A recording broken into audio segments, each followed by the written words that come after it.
In this video, I'm going to tell you the 7 most important lessons that I learned from Tony Robbins in his book, Awaken the Giant Within. These are the principles that have helped me create lasting change in my life and help millions of people around the world to do the same. Hey everybody, and welcome to another Psychology Shark video. I hope you're ready to take notes because this isn't going to be just another book review or summary video.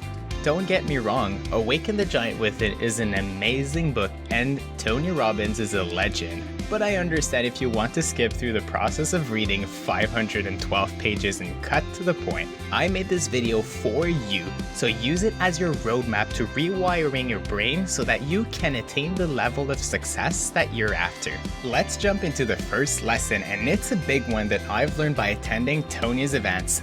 Focus is power. You can't control what happens, but you can always choose how you react to these events. Your decisions, not your conditions, control your reality. Change your focus, change your life. Whatever you focus on, you experience. If you're always thinking about how hard the task is and how unfair the world is and why it's not going to work, don't be surprised if you're always feeling low and negative. We've all been there, focusing on a fear or an emotion just to see it never happen. Let's put focus in perspective. Focusing on something is like a magnifying glass. As you get closer and closer, you forget everything around you. Let's say you had someone come to you and tell you that a friend spoke in your back. Would you believe him instantly and lash out to your friend? Of course not, but if you had 10 friends come to you and mention the same thing, then you would throw reason out the window and lash out instantly because your focus is all on the situation. Next one, your conditions don't determine your destiny, your decisions do. What you're doing right now has much more to do with where you're at than your past. You have to make the decision to take action, to decide, not just think. Doing nothing is an action. There's this famous saying that goes like this: knowledge is power. But I'd argue that knowledge is potential power. Knowledge is not enough. You need to get yourself to follow through. If your decisions determine your destiny, taking action and self-evaluating then becomes the king and the queen running the show. Why self-evaluation? Because if you take action without looking back on them, without actually asking yourself if these actions are the right ones and if they're paying off, you might be going fast, but you might just be going nowhere, or even worse, right into a wall. The third one is that it's not the events in our lives that shape us, it's our beliefs about what those events mean. Take 2 people that just lost their jobs. One of them might be thinking that it's the end of the world and that they're nothing without that job, telling everyone how unfair the situation is and how they've always worked so hard, while the other one sees the situation as the complete opposite. The other person sees it as an opportunity to go after bigger dreams and as a sign that it's time to start something new. As you can see with this example, it's not the event that shapes us, but rather the belief, the meaning that we attach to the event. Some say that beliefs are just a crutch for those who lack the motivation to change. They're wrong. Beliefs have the power to create and the power to destroy. We can all create meanings that empower us, but so many of us never tap into it or even recognize it. So where do these beliefs come from anyway, and can we change them for good? Our beliefs are generalizations about our past. Think of them as the blueprint that was built by your brain, or simply put, as some thoughts you've repeated often enough for them to become beliefs. When you think of happiness, what comes first to your mind? What about relationships, friendships, finance, your health, your career? Okay, you get the point. Whatever comes first to your mind is a generalization that you've probably repeated so many times or with such great intensity that it has become a belief. The best and fastest way to change your belief for good might sound like a no-go for you, but speaking of beliefs, let's change your belief that reading is boring. Reading is the fastest way to change your beliefs. Reading and learning about new things opens up your mind and makes you question your beliefs. If you don't like formal reading, you can always choose to buy an online course or subscribe to a monthly program. Check out some of my recommendations in the description. Fourth one is a big one. The words you choose affect what you experience. If meaning is so important as mentioned previously, well then words have meaning, and therefore words are the lens through which you see the world. What words do you use when you talk to yourself? Have you ever stopped to notice? Maybe it's, I'm not enough, I'm not pretty enough, I'm stupid.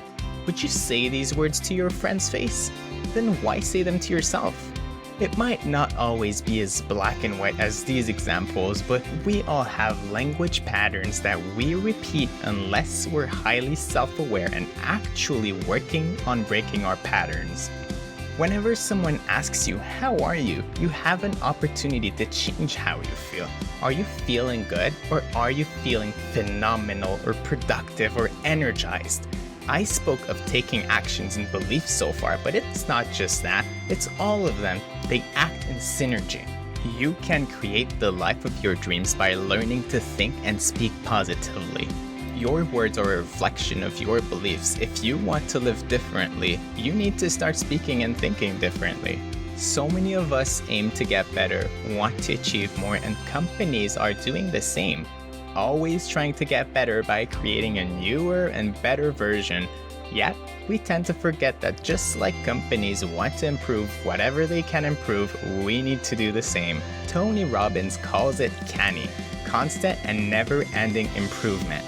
Brainstorm around the vocabulary that you use, do a words audit over the next week and see what comes out of it. Are you stressed or are you blessed? Are you anxious or a bit concerned? Are you lonely or temporarily on your own? De-escalate your emotions by turning down their emotional vibrancy. Make a list of your old disempowering words that you want to change and write down a list of empowering words that will make you smile. I personally worked hard on this one. I've swapped the word try for figure it out. Now, whenever I find myself about to say I'll try, I remember that I'll figure it out, which is much more empowering to me and sets me up for success instead of assuming that there's a possibility that I'll fail straight off the bat. The fifth one is to create rules that make it easy for you to feel pleasure and hard to feel pain. As Tony Robbins said, the secret of success is learning how to use pain and pleasure instead of having pain and pleasure use you. If you do that, you're in control of your life. If you don't, life controls you. One of the biggest lessons I was taught recently is that we all seem to have amazing highways leading to pain, but dirt roads leading to pleasure and joy. It's time to switch things around and start building much better roads and stop maintaining those old highways that lead us to nowhere. One reason why we've built those highways is that we will do much more to avoid pain than to gain pleasure. Human brains were wired to keep us alive, and anything that is flagged as a threat will be avoided, but that's not all bad news. In fact, it's great news, and you can learn to use this rule to your advantage. There's one saying that has helped me turn this rule into a permanent one. Nothing happens to you, everything happens for you.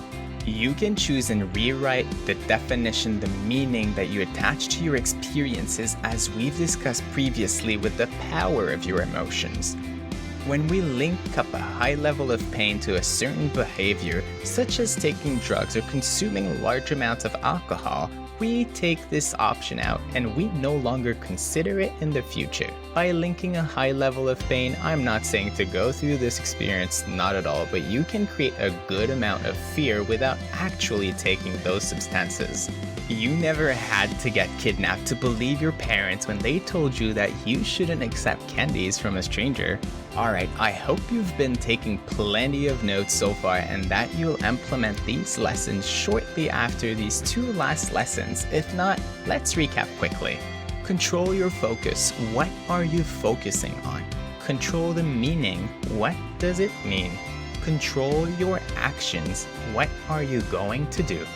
To tie this all together, you need to take control of your life and remember that mastery comes from repetition. Here's something I've come to realize after attending many events. People should all over the place instead of focusing on what they must do. Sometimes it's a should to improve their lives and to start that project, but it's a must to avoid rejection, pain, and suffering. You have to take control of your life and its meaning. Don't just leave it to odds or in someone else's hands. No matter what happens, take full responsibility no matter whose fault it is. There is a lot more power in taking ownership of your life and knowing that you can do something about it rather than thinking that you can control what's happening around you. And finally, don't give up. Keep putting in the reps. Mastery comes from repetition. The beauty of this world is that you and I can accomplish just about anything if we put our heads down and keep practicing. Just like we can learn to be better in any sports if we practice, we can also learn to be better in any area of our lives if we choose to practice. Even better, if you add intensity to it and stretch yourself outside of your comfort zone, you'll see yourself expanding in ways that you never thought possible. Well, that's it everyone. Be hungry, raise your standards, decide to be happy, use your fears, and keep the momentum going. I'll leave you with this final quote from Dean Graziosi, a great friend of Tony Robbins. Your hopes and dreams are like the ocean, endless and mostly unexplored. And you will never know what is out there until you jump in the water. Leave no stone unturned. You'll never know if you never try to start living up to your full potential and stay focused. Some of these lessons will be frustrating at one point. I've been there and I'm in the same boat as you. Some days are harder and some days are easier, but in the end, it all comes down to your decisions and the commitments that you make to yourself on a daily basis. Stay in the arena and fight for the life that you want. I'll see you at the top. I hope you enjoyed this video and I thank you for taking the time to watch until the very end. Subscribe and turn on notifications so you don't miss more psychology facts, tips, hacks, and so much more. Also, check out this playlist of my top 5 videos on self-improvement and I'll see you in the next video. Take care.